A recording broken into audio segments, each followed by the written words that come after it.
when you think of trauma, we think of injury.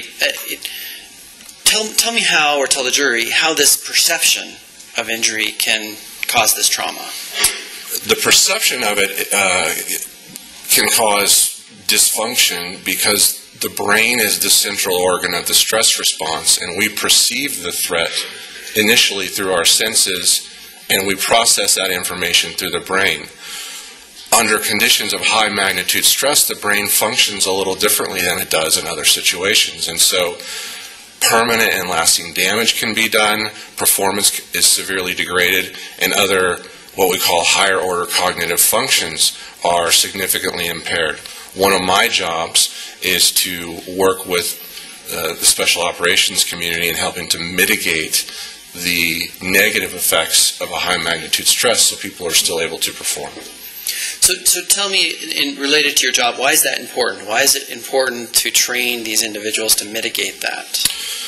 Because if left unchecked and untrained and unmitigated, performance is severely degraded. Higher order cognitive functions are definitely impaired. Even basic cognitive functions can be degraded. So it takes a lot of time, a lot of training, and then there are just a small handful of people who are cut out to do that job really well. What kind of factors do you look at in a person when they perceive a threat? What are the factors in perceiving a threat? So what we know about stressors, again, a lot of individual differences. I mean, one of the fascinating aspects of this field is that we can have rough rules, but there are individual differences within all of us. And what we know about stressors is that they're intensified based on three primary characteristics. When a stress is perceived as novel, meaning the stressor is something new that you haven't seen before, or you haven't encountered, or you haven't been trained to deal with it. When it's unpredictable, in other words, you don't know when it's coming, you know that there's something, but you don't know when, and when it's perceived as uncontrollable. In other words, you've made some attempts at coping, but your coping response has been perceived as largely ineffective, and so this gets into the realm of what we call self-efficacy, which is your beliefs about how effective you are in dealing with this stressor. So how does stress affect us? What do we do when we're stressed? So we all handle it a little differently. When we get into the realm of high magnitude stress, the brain, again, the central organ of stress response, the brain will initiate some changes throughout the body in order to preserve and help us respond to the stressor. But it's a series of trade-offs because there are some things that happen that are not always optimal. The stress response is designed to be a short-acting, short-lasting response, and it's highly effective. It's very adaptive. So to give you an example, one of the things that often happens in high-magnitude stress is the digestive system will shut down. The brain is telling the body, look, you are in danger. We need to do something.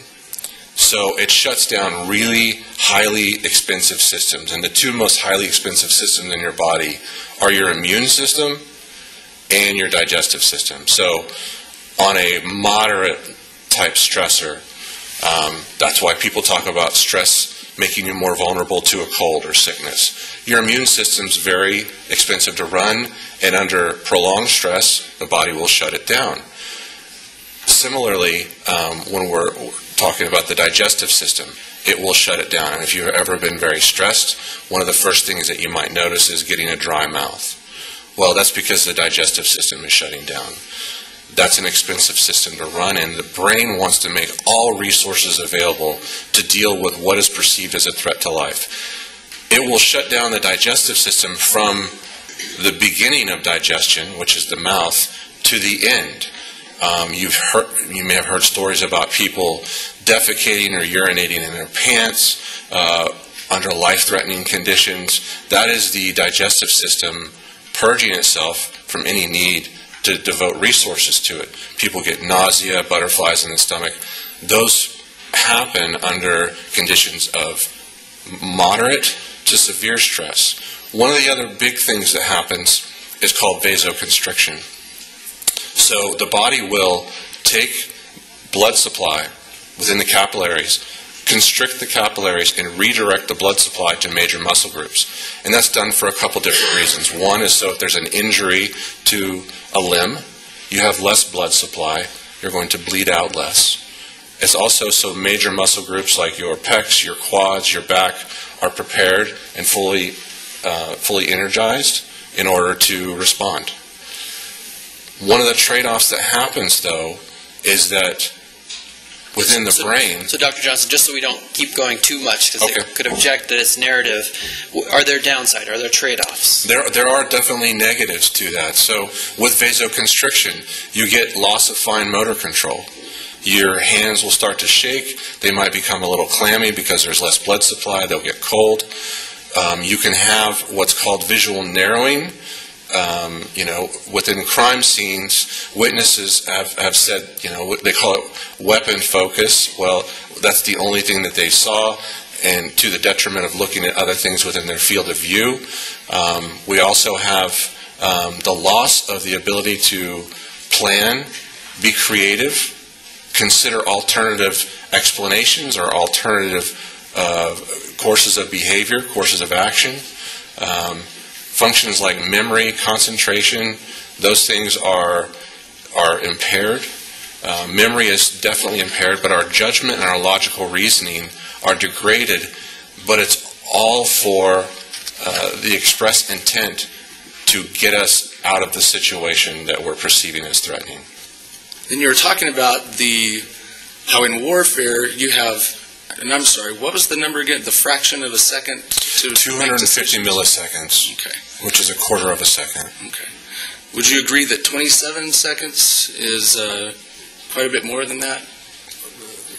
By a large magnitude.